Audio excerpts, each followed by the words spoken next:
entonces, claro, la pirámide invertida se aplica a los siguientes géneros periodísticos. Bueno, en este caso tendría que ser un subgénero periodístico, ¿no? La noticia. Muy bien. En el número 2 dice, marca con una X la alternativa que muestra el orden de la información en una noticia. A ver, Melanie, en este número 2, ¿qué marcaste? ¿Qué letra? La letra A. Letra A. Sí, muy bien. De más importante a menos importante, ¿no? Porque poco a poco se va desarrollando la información y los últimos párrafos son los menos importantes. En la letra, perdón, el número 3, marca con una X las alternativas que muestran objetivos. En el número 2, ¿por qué no puede ser la D? ¿Por qué no puede ser la D? D de dedo? Uh-huh. Porque lo interesante, bueno, a ver, de más importante a menos interesante. Lo que pasa es que interesante es muy subjetivo, ¿no? Lo que es interesante para una persona no necesariamente es interesante para otra, ¿no? En cambio, la importancia de un hecho sí, digamos que puede haber un consenso al respecto. Ok, entendí. Con respecto al número 3, marca con una X las alternativas que muestran objetivos de la pirámide invertida. En este caso, había más de una opción. A ver, María Fernanda, no sé, ¿qué marcaste al respecto? La letra A. La letra A dice, busca facilitar la supresión de los últimos párrafos, ya que contienen información menos importante. Así es, está bien. Así es. Y también vendría a ser, ¿qué otra letra? La letra D. Exacto. La letra D. Busca informar al receptor desde un principio de los aspectos fundamentales de la noticia. Eso con respecto a la pirámide invertida. Ahora, en la número 4, marca con una X la respuesta a la siguiente pregunta. ¿Cuál es el núcleo de la noticia? La E. Letra E, el lead, ¿verdad? Porque en el lead es que se responden a las preguntas básicas del periodismo. Y precisamente sobre el lead, dice, con el lead el periodista busca que en esta opción hay, en este número 5 hay varias opciones que se pueden marcar. ¿Cuál consideran que es la respuesta? O las respuestas. La E. La letra E, sí, esta es una de las respuestas. La A. La E, presentar los datos más importantes de su texto, así es. La letra A, una entrada llamativa, sí, también. ¿Y cuál más? La B. ¿Cuál? La B. B, exacto. Es muy parecida a la A, ¿no? También se busca llamar la atención del lector. Bueno, el número 6 era un regalo prácticamente. Estas son las 6 preguntas básicas del periodismo. ¿Cuál es la respuesta? ¿A o B? ¿Cuál me dijeron? La A. La A, muy bien. ¿Qué, quién, dónde, cuándo, por qué y cómo? En la número 7 dice, es necesario responder las siguientes preguntas en el libro. Se podía marcar varias. Todas. Sí, es cierto, en verdad todas eran la respuesta. Bueno, no necesariamente siempre, ¿no? Porque en algunos textos podría resultar demasiado engorroso leer las respuestas a todas estas preguntas, pero hay algunos en los que sí se cumple, ¿no? Entonces, en la medida de lo posible, sí se responde a estas preguntas en el lead. El lead está en la siguiente parte de la noticia, número 8. ¿En qué parte está? ¿Cómo, Antonio, cómo dices? En la letra B. Primer párrafo, exacto. Muy bien. Es el primer párrafo, ahí está lo más importante. Ya las últimas, a ver, número 9. La estructura de la noticia se llama pirámide invertida porque En este caso hay dos opciones. A, B. B, ¿no? Se asemeja a una pirámide de cabeza. ¿Y cuál más? B. B y D de dedo. Ujú. La información más importante va primero y luego va descendiendo a la menos importante. Ahora, con respecto a la pregunta número 10. Bueno, dice, la pregunta ¿qué nos ayuda a conocer? Acá solamente hay una respuesta. ¿Cuál sería la respuesta? ¿Qué estaba haciendo el periodista que redactó la nota? La D. La D, exacto. Muy bien. Los hechos sucedidos, ¿no? Entonces esas serían las respuestas a las preguntas del...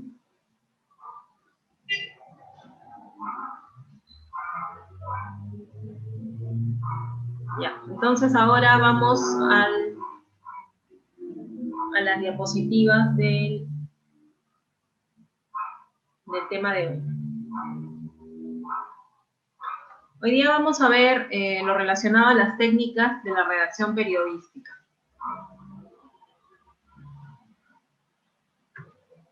Entonces, antes de empezar con las características, quería mostrarles algunas claves de redacción, ¿no? La primera sería que jamás escribas nada que no entiendas, ¿no? O sea, por ejemplo, si desconocemos algún tema, tenemos que documentarnos bien, ¿no? Al máximo para poder brindar la información certera, o en todo caso, mejor no lo contamos porque no se trata de inventar, ¿no? También, relacionado a las noticias, es preferible evitar el uso de la primera persona, ¿no? ¿Por qué? Porque el periodista no es parte de la noticia. Ustedes habrán visto que en algunos reportajes y enlaces en vivo sí se da este caso, ¿no? Del uso de la primera persona, pero es en determinadas partes, ¿no? No es a lo largo de toda la nota, porque, como les digo, no es el protagonista de la noticia el periodista. El adjetivo debe aportar información y nunca un juicio de valor. O sea, por ejemplo, si van a cubrir una película, ¿no? Van a escribir una nota acerca de un estreno, no sería bueno el uso de adjetivos como extraordinario, ¿no? Porque lo que es extraordinario para el periodista que cubre esta nota, no necesariamente también lo es para el público, ¿no? Entonces ahí ya está siendo subjetivo y es lo que se quiere evitar, ¿no? También es importante huir de los lugares comunes o clichés, ¿no? Como clichés como, por ejemplo, frases o palabras como líquido, elemento, cuando hacen referencia al agua, amigos de lo ajeno, cuando se refieren a ladrones, ¿no? Secreto a voces, o altas horas de la madrugada, ¿no? Porque la madrugada todos conocemos el lapso el lapso que comprende la madrugada, entonces de algún modo está de más decir altas horas. También hay que evitar palabras como siempre, nunca, interesante, increíble, ¿no? Siempre y nunca es muy relativo, ¿no? Lo que para mí es, de repente 5 días a la semana, para mí es siempre, para otras personas es 2 veces al mes, ¿no? Entonces eso es muy relativo. Y hay que tener cuidado con la repetición de palabras en un mismo párrafo, ¿no? Por ejemplo, si estoy hablando sobre Sagasti, por ejemplo, ¿no? El presidente, y no quiero repetir la palabra presidente en el mismo párrafo, ¿qué sinónimos utilizarían ustedes? ¿Qué sinónimos de presidente? Gobernante. Jefe de gobierno. Ya. Jefe de ¿Es una gobierno. opción? ¿Qué otras más? ¿Qué otra opción aparte? A ver, en el chat. El premier, no, normalmente el premier se refiere al primer ministro. En este caso estaríamos hablando del presidente. A ver, ¿alguna otra idea, algún sinónimo que se les ocurra? Puede ser jefe de gobierno, mandatario, jefe de Estado, ¿no? Hay varias opciones que podemos usar para no repetir una palabra. Angela, una consulta. ¿Crees que me puedes dar otro ejemplo de la... Ay, ¿puedes realizar una PPT, por favor? Un ejemplo de ¿Me qué me puedes dices. dar un ejemplo más del adjetivo debe aportar información y nunca un juicio de valor? Por ejemplo, cuando dice la palabra increíble, también es un juicio de valor, o sea, es subjetivo, ¿no? Y la idea es que en el género informativo del periodismo evitemos ser subjetivos y no demos nuestra opinión, ¿no? ¿Qué más podría ser? ¿Estas claves de redacción aplican para artículos, esas cosas, o solamente para una noticia? No, para noticias, género informativo, ¿no? Si, por ejemplo, es un artículo de opinión, tú eres libre de ser subjetiva, no hay problema. ¿Está bien? Sí, muchísimas gracias. De nada. Ya, entonces ahora vamos a las características de la técnica periodística. Bueno, tenemos 5 características, ¿no? Así lo he dividido para este taller.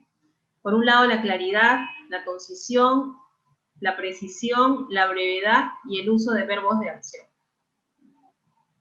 Con respecto a la claridad, es una de las reglas de cualquier escrito periodístico, ¿no? Porque si no es claro, el texto no es bueno, no va a ser entendido, ¿no? Y siempre hay que procurar emplear un lenguaje que sea comprensible por todos los públicos, ¿no? Que lo pueda entender un estudiante de secundaria como un ministro, pues, ¿no? O un canciller o un embajador. También es importante ir de frente al grano, porque todo rodeo o frase inútil atenta contra la claridad. Entonces, de preferencia, huyamos de las palabras complicadas, ¿no? Es preferible decir muerte a decir deceso, ¿no? Bueno, a menos que estemos en un mismo párrafo en el que se vaya a hacer referencia en más de una vez a la muerte, entonces de repente sí podríamos usar deceso, pero como segunda opción. Nunca debería ser la primera. Es preferible usar la palabra pago en lugar de estipendio. Mejor decir tipo a índole. Y por supuesto, en vez de finiquitar, que suena un poco rimbombante, es mejor emplear palabras como finalizar. Hay diferentes tipos de errores relacionados a la claridad, ¿no? Y uno de ellos es el uso de tecnicismos, ¿no? O lenguaje especializado. Por ejemplo, si yo voy a hacer una entrevista a un epidemiólogo sobre el COVID-19, lo más probable es que esta persona me vaya a hablar con tecnicismos. Pero yo como periodista, como reportero, tengo la obligación de algún modo aterrizar esta información y plasmarla en palabras más sencillas para un público general, ¿no? Decirlo todo a la vez también es un error relacionado a la claridad, ya lo vamos a ver en un ejemplo más adelante. ¿Por qué? Porque el primer párrafo no es un resumen, ¿no? Y si yo lo digo todo en el primer párrafo, también se reduce el factor sorpresa. Fallas de sintaxis sobre la construcción de oraciones. Desde más o menos hace 10 años en la prensa se procura el uso de estructuras gramaticales simples como sujeto, verbo y complemento, ¿no? Por ejemplo, si yo digo la cantante peruana Alicia Maguiña falleció a los 86 años de un paro cardíaco. Entonces ahí tengo una estructura sujeto donde la cantante peruana Alicia Maguiña vendría a ser sujeto, el verbo falleció, y el complemento lo demás, ¿no? A los 86 años de un paro cardíaco. Pero se procura evitar escribir al revés, ¿no? Como por ejemplo, a los 86 años y de un paro cardíaco falleció la cantante peruana Alicia Maguiña. Ahí estamos yendo, ahí tendríamos una falla de sintaxis, que no, o sea, yo diría que es una falla de sintaxis para el periodismo, Pero si ustedes están escribiendo un texto personal, o un artículo de opinión, o simplemente se están aventurando con la literatura, no tendría nada de malo. Párrafos incoherentes que no lleven a nada también atentan contra la claridad, y eso también tiene que ver con decirlo todo a la vez, o también cuando algunas personas procuran ser muy profundas en su forma de expresarse y a veces exageran, ¿no? Entonces, a veces se termina siendo incoherente. Por otro lado, también es un atentado a la claridad el abuso de oraciones subordinadas, que significa, las oraciones subordinadas son oraciones que están dentro de otras oraciones a modo de aclaración, ¿no? Por ejemplo, podría ser, si yo quiero decir, la ministra dio las directivas. A ver, ¿cómo podría ser? La ministra ofreció una conferencia de prensa, ¿no? Esa sería mi oración principal. Pero una oración, un conjunto de oraciones subordinadas podría ser: la ministra, que el día anterior había dicho que no iba a manifestarse públicamente a causa del incidente con el político tal, ofreció una conferencia de prensa, ¿no? Entonces ahí estoy metiendo oraciones dentro de otras oraciones. A ver, entonces ahora estamos, a ver, Melanie, Antonio, María Fernanda y Romy, pero veo que Romy no tiene audio, entonces justo tengo 3 notas sobre el mismo tema que quiero que las analicemos. Entonces, a ver, Melanie lee la primera, Antonio la segunda y María Fernanda la tercera. Empezamos con Melanie.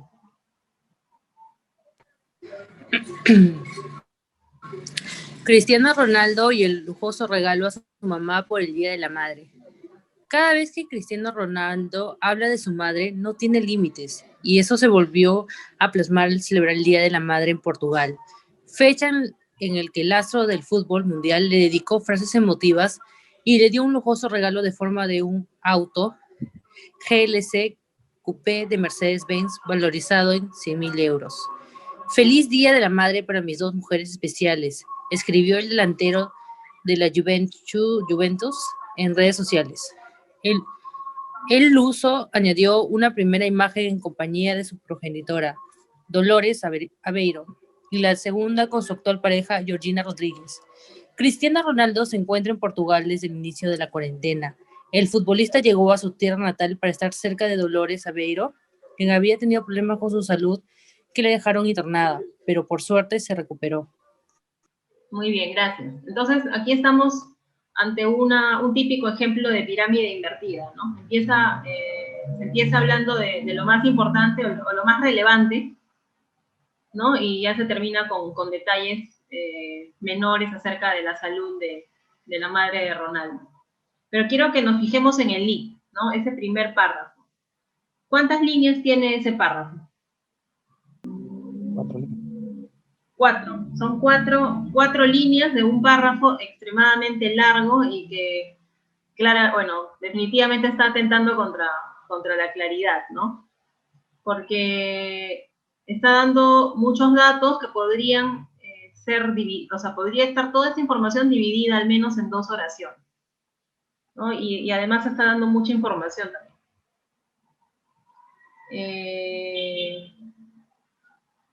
Aparte, si ustedes lo ven detenidamente, dice: cada vez que Cristiano Ronaldo habla de su madre, no tiene límites.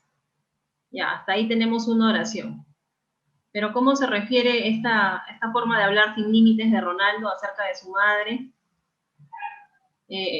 Con el regalo que le ofrece, ¿no? O sea, no hay una relación muy clara, ¿no? Aparte también hay errores de concordancia, por ejemplo, donde dice fecha en el que el astro del fútbol mundial. ¿Cuál es el error en esa parte? Fecha en el que el astro del fútbol mundial. Fecha en la que el astro. ¿Cómo dices? Fecha en la que el astro. Exacto, fecha en la que el astro, ¿no? ¿Por qué? Porque fecha es masculino o femenino. Femenino. La femenina. Es femenino, ¿no? La fecha. Entonces sería fecha en la que el astro del fútbol mundial, ¿no? Entonces, bueno, como les decía, acá se está diciendo prácticamente todo en un solo párrafo y en una sola oración, que es aún peor, ¿no? A ver, sigamos con el siguiente ejemplo que creo que corresponde a Antonio, ¿verdad?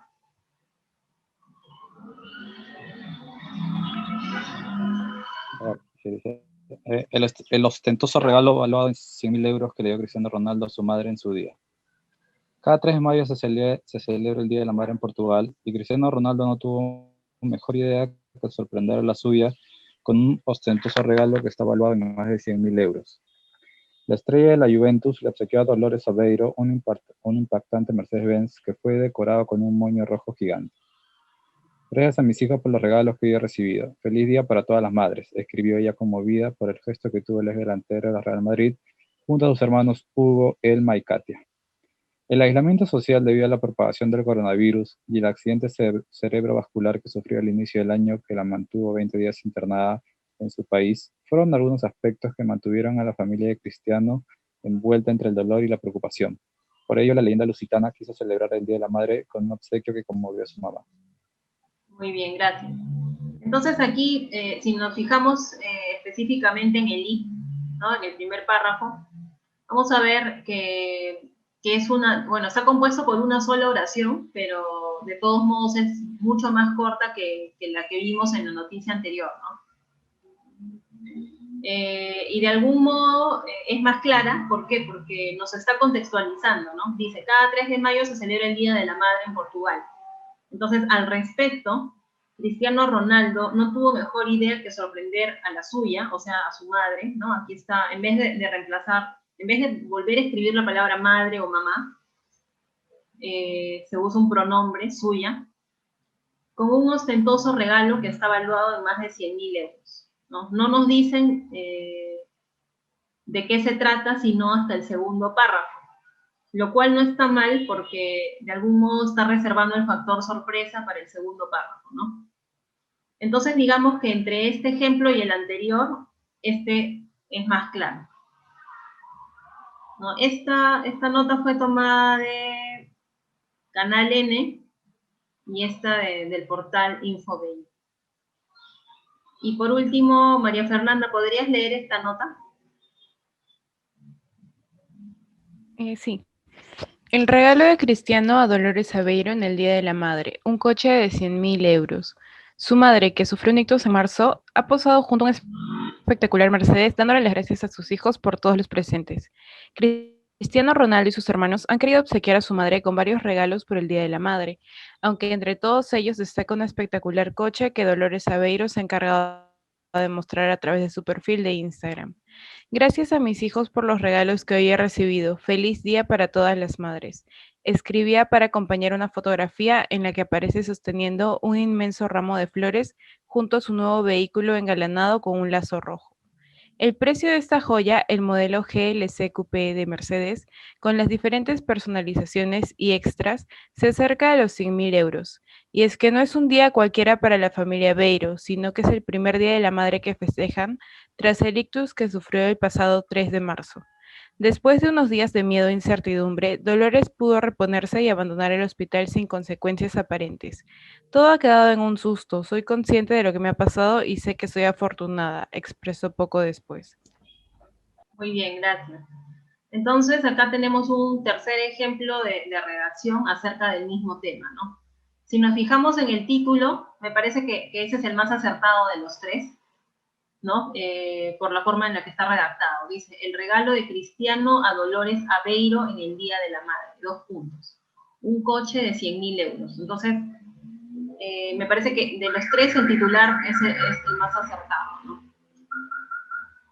Pero si nos fijamos en el link, María Fernanda, ¿a ti qué te ha parecido este link? ¿Te ha parecido claro o al leerlo se te ha dificultado un poco? Bueno, al leerlo como que al decir 2 veces madre como que me confundió un poco. Ya, En la parte que dice ha querido obsequiar a su madre con varios regalos por el Día de la Madre. claro, exacto. Ahí podría haber usado un sinónimo o tendría que haber cambiado un poco el estilo de la redacción, ¿no? ¿Algún otro detalle que hayas notado?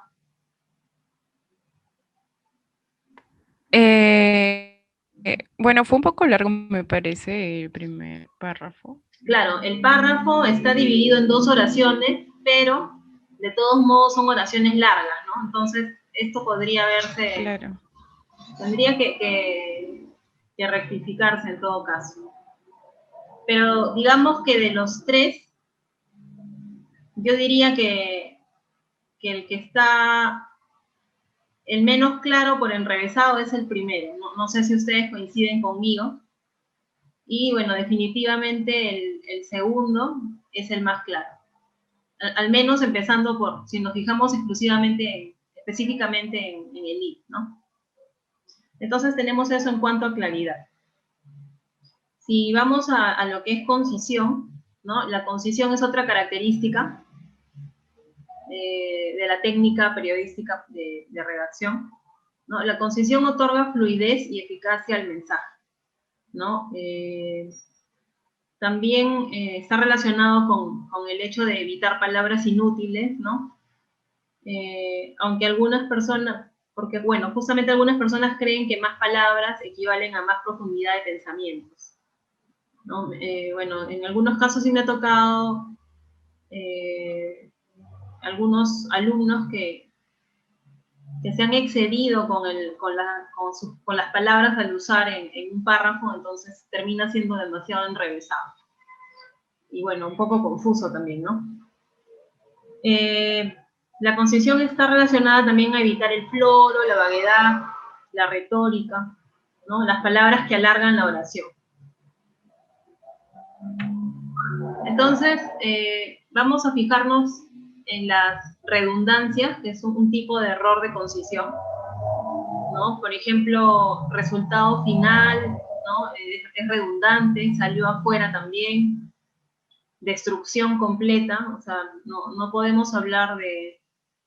Está de más decir completa cuando la destrucción ya implica esta palabra, ¿no? Amigo personal también, ¿no? O sea, ¿de qué otra forma, o sea, cómo no sería personal un amigo, ¿no? No es necesario hacer el énfasis, ¿no? Multitud de gente, reunión colectiva, nuevo descubrimiento, plazo de tiempo. ¿Por qué plazo de tiempo es una redundancia?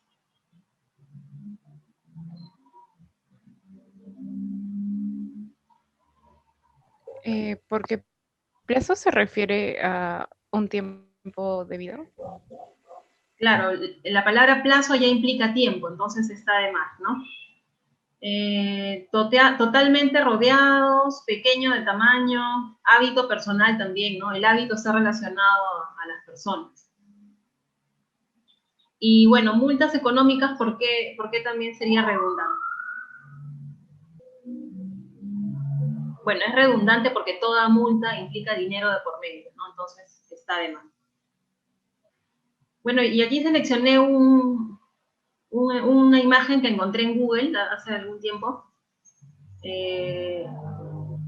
Dice, tiran cadáver muerto ya fallecido de un difunto. Obviamente no creo, dudo mucho de que esto lo hayan tomado de algún medio escrito, más parece ser una broma, pero en algunos casos se ha dado, ¿no? Se ha dado este tipo de, no igual, pero algunos titulares o textos disparatados, ¿no? En los que la redundancia termina siendo chistosa. Bueno, otra redundancia, ¿no? Librería de libros, pintamos casas a domicilio.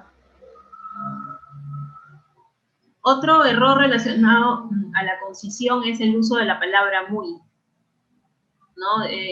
Cuando usamos muy, de algún modo se está denotando la falta de vocabulario, ¿no? que la persona posee. Entonces, en vez de decir muy flojo, mejor usar palabras como vago, en vez de muy bonito, atractivo, muy cerca, próximo, muy feo, desagradable, en vez de muy bueno, magnífico.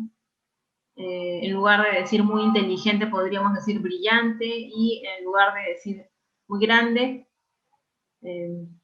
podría ser enorme, ¿no?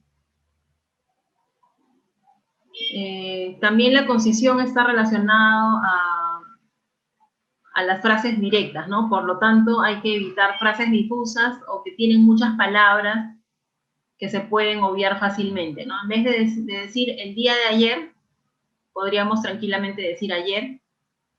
Llevaron a cabo la reunión, mejor decimos se reunieron. Fue el ganador de, es más fácil si decimos ganó. Decidieron nombrar, mejor decimos nombraron. En lugar de dio su aprobación, podemos resumirlo todo en una sola palabra, aprobó. Y lo mismo con tomó en consideración, porque podemos decir simplemente consideró. Bueno, con respecto a otra característica que es la precisión, ¿no? Se trata de transmitir hechos fielmente, ¿no? Los datos tienen que ser precisos y exactos.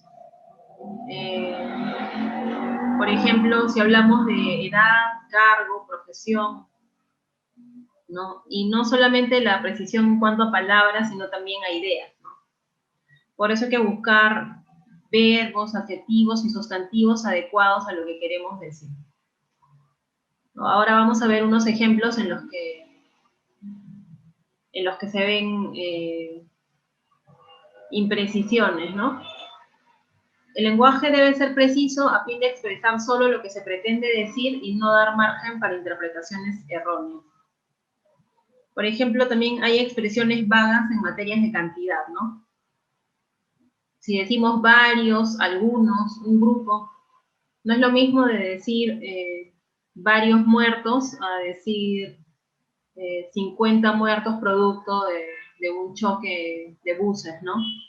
O un grupo de jóvenes ingresó a la fuerza a Palacio de Gobierno, no es lo mismo decir 7 jóvenes, ¿no? Entonces, es variable, ¿no? Es relativo. Lo que para mí es varios, para otra persona no es, no necesariamente es la misma cantidad.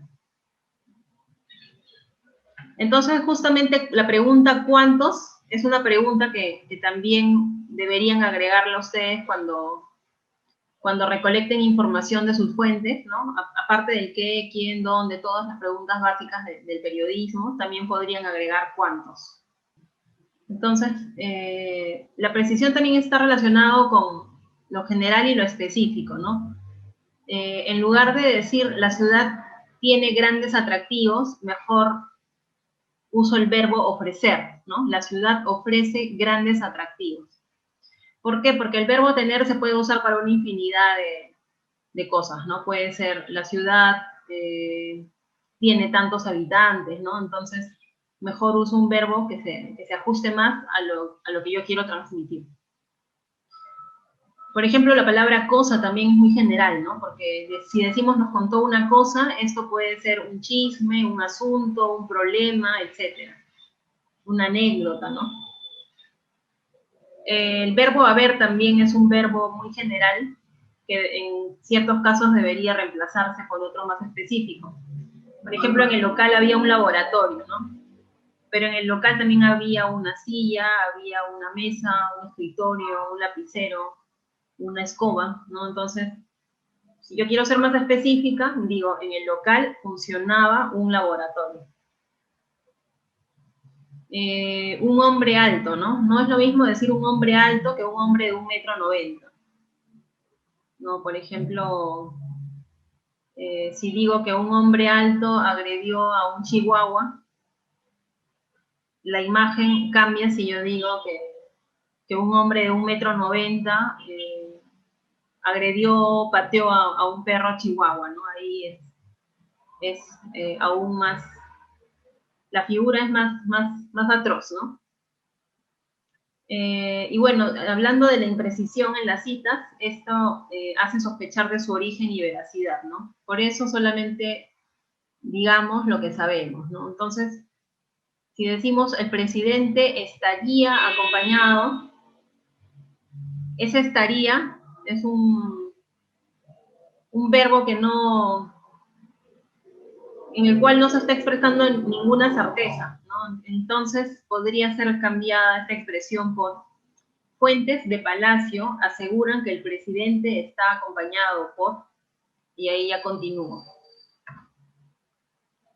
¿no? Hay errores de precisión, bueno, más errores, ¿no? Lo que ya hemos visto, pero bueno. Dice, se comete el error de vaguedad léxica cuando usamos palabras que no poseen un significado preciso, sino muy vago o general. A estas palabras se les llama palabras baúl porque admiten muchísimos significados.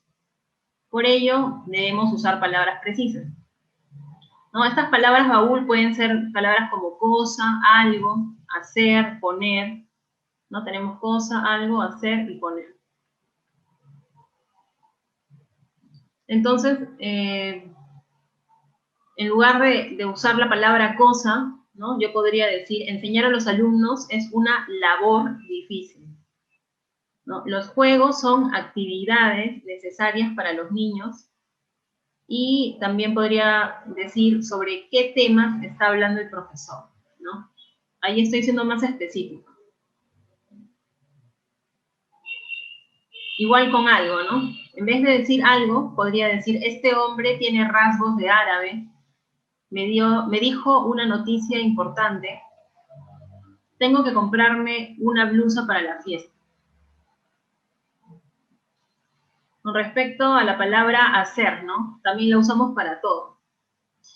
En vez de hice una solicitud, mejor redacté una solicitud. En vez de hizo una canción, mejor compuso una canción. Lo mismo con van a construir un edificio, ¿no? Es una palabra más precisa. Y estoy desarrollando mis ejercicios de matemática, ¿no? O también podría ser estoy resolviendo mis ejercicios de matemática en lugar de haciendo. En el caso de la palabra poner, ¿no? También la ponemos, bueno, la usamos para muchos casos, ¿no? Pero, como les digo, en periodismo tenemos que ser lo más específicos posible, ¿no? Obviamente estos ejemplos no son 100% periodísticos, ¿no? Pero de todos modos es importante que los conozcan para que se hagan una idea de en qué casos podrían mejorar su redacción, ¿no? Por ejemplo, en vez de poner, mejor en la tarjeta escribió una dedicatoria. Le pidió que considerara esos datos en su exposición. Deposité mi dinero en el banco, ¿no? Que no es lo mismo a poner, ¿no? Porque poner implica, de primera impresión, agarrar algo y colocarlo encima de alguna superficie, ¿no? La brevedad también es otra de las características, bueno, y en realidad está relacionada a todo lo que ya hemos estado conversando ahora, ¿no? Son frases cortas y construidas de modo directo, las más eficaces para transmitir una idea, ¿no? De preferencia, si el párrafo es corto, puede tener una oración, pero si es un párrafo más o menos largo, de preferencia 2 oraciones mínimo. Hay que mostrar los datos gradualmente al lector, ¿no? No lancemos el factor sorpresa de frente, o sea, en algunos casos puede ser, pero si nos damos cuenta que son muchas las palabras que tenemos que usar, entonces podríamos reservar el factor sorpresa para el segundo párrafo. Frases largas y enredadas pueden conducir a errores de concordancia. Sí, bueno, también ya lo hemos visto. Y reducir el uso de las subordinadas, ¿no? Porque son más difíciles de procesar y recordar. Como les dije, ¿no? Ese caso de la oración, la ministra ofreció una conferencia de prensa, ¿no? Entonces, el ejemplo que yo les daba era que dentro de esa oración habían otras oraciones más, ¿no? Y que a esas oraciones se les llama subordinadas. Los verbos de acción también es importante que lo tengan en cuenta, ¿no? Los verbos de acción son los que expresan, perdón, los verbos que expresan acción atraen más la atención. Y si están bien escogidos, expresan con más precisión lo que se quiere comunicar. Por ello, es conveniente evitar los verbos estáticos como ser y estar, si se puede expresar la misma idea con un verbo de movimiento. ¿No? Entonces, en lugar de decir el criminal se fue corriendo, mejor digo el criminal huyó, ¿no? Si yo digo estuvo en la policía, ahí se presta ambigüedad, ¿no? Entonces, mejor podría decir sirvió en la policía, ¿no? Su enfermedad es grave, también es un verbo estático, entonces mejor usar un verbo de acción como sufre una grave enfermedad. Y por último, bueno, al menos en el género informativo, ¿no? O en prensa en general, es recomendable evitar anglicismos y extranjerismos. Ustedes, no sé si alguien conoce el significado de anglicismo. Palabras derivadas del idioma inglés. Exacto, palabras derivadas del idioma inglés, ¿no? Ok, por ejemplo. Exacto, exacto, muy bien. Y bueno, otros extranjerismos como, por ejemplo, élite, que proviene del francés, ¿no? Entre otros, ¿no? Son muchos los extranjerismos que hemos adaptado a nuestro idioma, ¿no? Pero en la medida de lo posible en prensa es mejor evitarlos, ¿no? Por ejemplo, en vez de decir rating, mejor decir sintonía, audiencia. En lugar de look, mejor apariencia, imagen, aspecto. En lugar de rentar, mejor decir alquilar, arrendar, ¿no? Aunque arrendar es una palabra que casi no, se usa más en contratos, ¿no? Pero bueno, de todos modos está ahí para que la tengan en cuenta.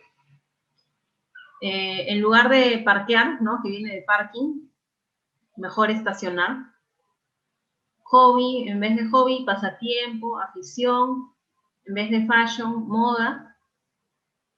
Y por último, en lugar de stand, ¿no? Que, bueno, normalmente nos referimos a stand cuando hablamos de ferias o centros comerciales. Mejor mencionar palabras como mostrador, módulo o punto de exhibición. Entonces, bueno, chicos, eso sería todo por hoy. No sé si les queda alguna duda de lo que les he explicado.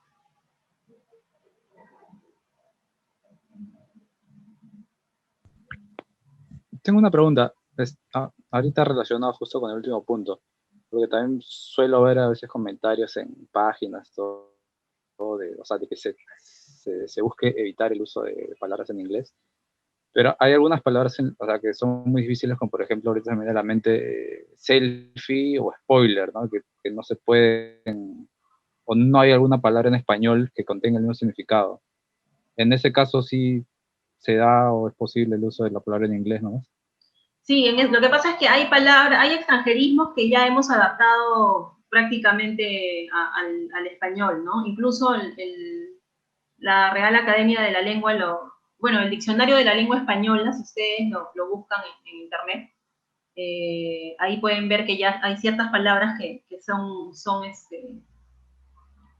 consideradas como parte del español, ¿no? Por ejemplo, selfie, la academia recomienda que se escriba sin la E, pero eso sucede más en medios españoles, por ejemplo, ¿no? Pero acá en Perú sí, por ejemplo, he visto también que en prensa se usa, ¿no?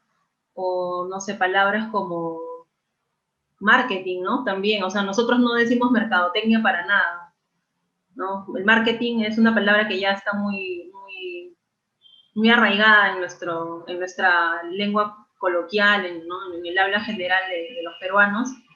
Entonces, sí, como dices, en algunos casos ya es imposible no usar esas palabras, ¿no? Sobre todo cuando no tienen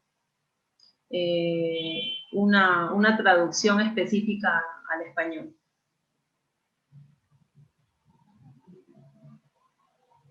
Ok, gracias. Bien, chicos, entonces, entre mañana y pasado les estoy pasando un nuevo trabajo. Y bueno, cualquier duda que tengan ya estamos conversando por WhatsApp o por correo electrónico.